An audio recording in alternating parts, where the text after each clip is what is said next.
In this unit, we're going to be talking about how the microscopic properties or how the atom is bonded, how that determines the material properties. We will look at such things as connectivity between the atoms or bonding, and also the shapes of 3D molecules. A chemical bond is when atoms or ions are strongly attracted to one another.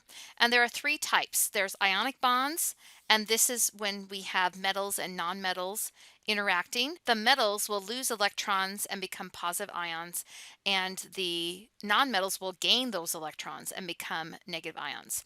A covalent bond is when they're sharing electrons. So when chlorine shares its electrons with another atom of itself. And a metallic bond is when we have metals and metals bonding together. It's important that you remember the valence electrons. The valence electrons are numbered 1 through 8.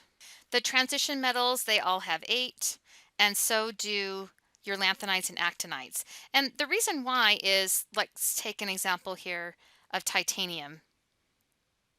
So with titanium, it has everything argon has, plus 4s2 and then 3d2. And you can see those valence electrons. They're the s electrons. So these ones right here, these are the valence electrons. And the same thing happens with those f electrons. So your d and f electrons are always inner electrons.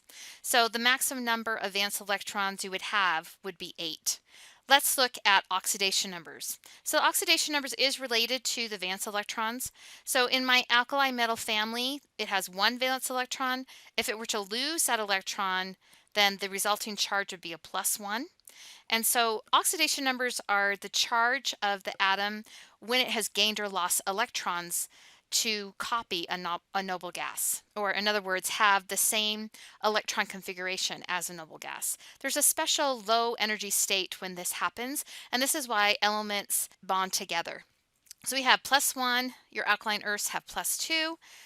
These ones here have many, I'll come back to that. +3, +4, -3. So this is when it tends to gain, because it already has 5 valence electrons, so it gains 3 to give it the 8. -2, and our halogens are -1, and our noble gases are 0 or none because they do not bond. I do want you to know this series: aluminum is a +3, zinc is a +2, and silver is a +1. You should know that. A lot of these transition metals, they have a +2 or a +3 oxidation number. We have this whole family right here is a +3. What happens with your transition metals is the s electrons, they are lost first. And so that's where we get a +2, and then it can lose those d electrons one at a time. So if I have a +3 here, that means that 1 d electron has been lost. So +2 from losing those s electrons, like this 4s2. If that were to leave, I would have titanium 2+. If it were to lose both its d electrons, I could have titanium 4+. We can use those oxidation numbers to put together formulas of compounds. So you're going to look at your periodic table, look up what the oxidation number is, and you want to write the formula so that it is neutral, so that those oxidation numbers will cancel. Let's look at the first one. So fluoride ion, so that's fluorine that has lost 1 electron. The halogens all have a -1. You do not have to write -1. Just a minus is fine. And then calcium is an alkaline earth, and it has a +2.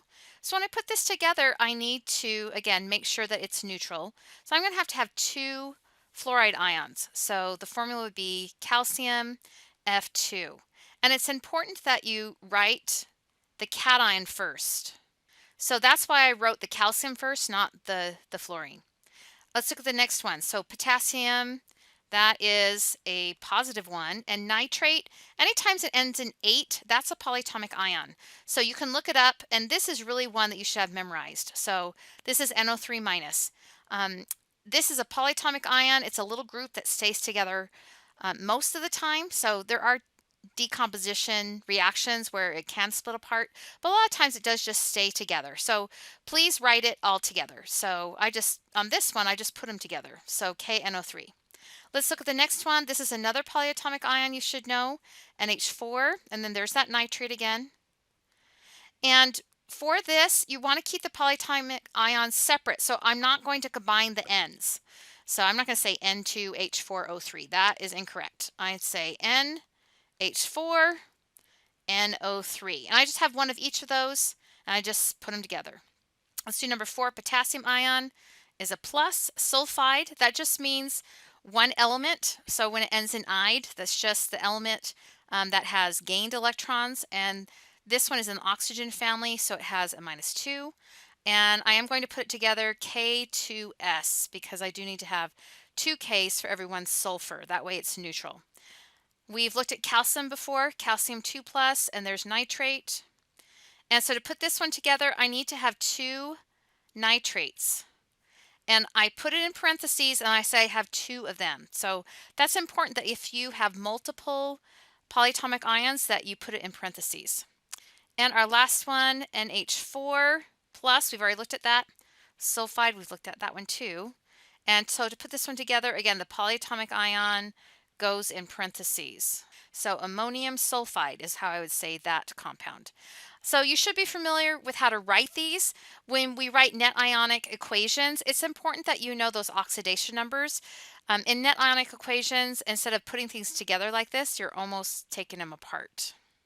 Let's look at Lewis electron dot symbols. So this is a way to represent the valence electrons so that you can quickly look at the symbol of the element and see how many valence electrons. It's the valence electrons that determine the properties of how it will bond. And so it's important to show that in these models here. So this is a model that shows the valence electrons. So I do have the symbol that goes in the middle, and then there is a dot pattern. And it's very specific. I know it looks a little weird, but it's because the first 2 dots that go in, these represent the s electrons. And then the rest of them, these represent the p electrons. Remember when we are looking at a p sublevel, they go in separately, one at a time, and then you can go back and share. And so that's what this dot diagram is doing. It is putting in your s electrons together, and then it's separating those p's. So let me give you an example. So here's oxygen. I would write the symbol of oxygen, O, and then I would do my dot diagram. 1, 2, 3, 4, 5, 6. Oxygen has 6 valence electrons. So there's my dot diagram for oxygen. Now it doesn't matter where you start. So I started on the right hand side and then went in a clockwise rotation. You don't have to start on that side. I can start on the left hand side and go counterclockwise. And that's just fine. But what's important is you do go in that order, 2 together, and then you put 1 on each side. So it's like this is a little box, so to speak. And so I have 4 sides to the box.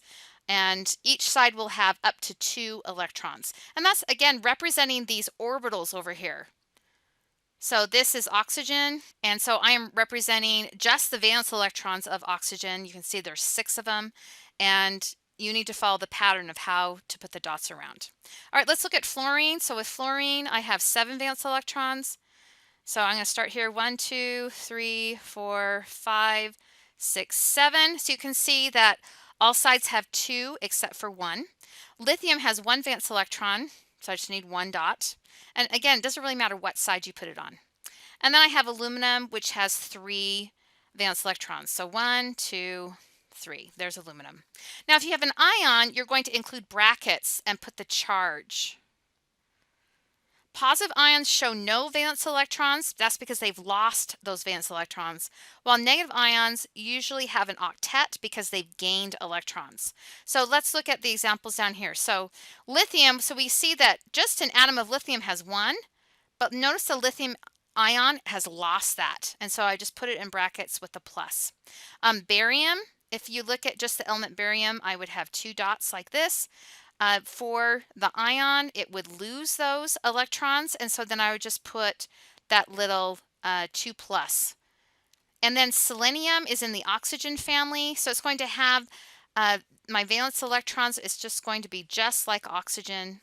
And then you can see that they've added 2 extra electrons, so 1, 2, and then they put it in brackets with the 2 minus. So that's how you do the ions.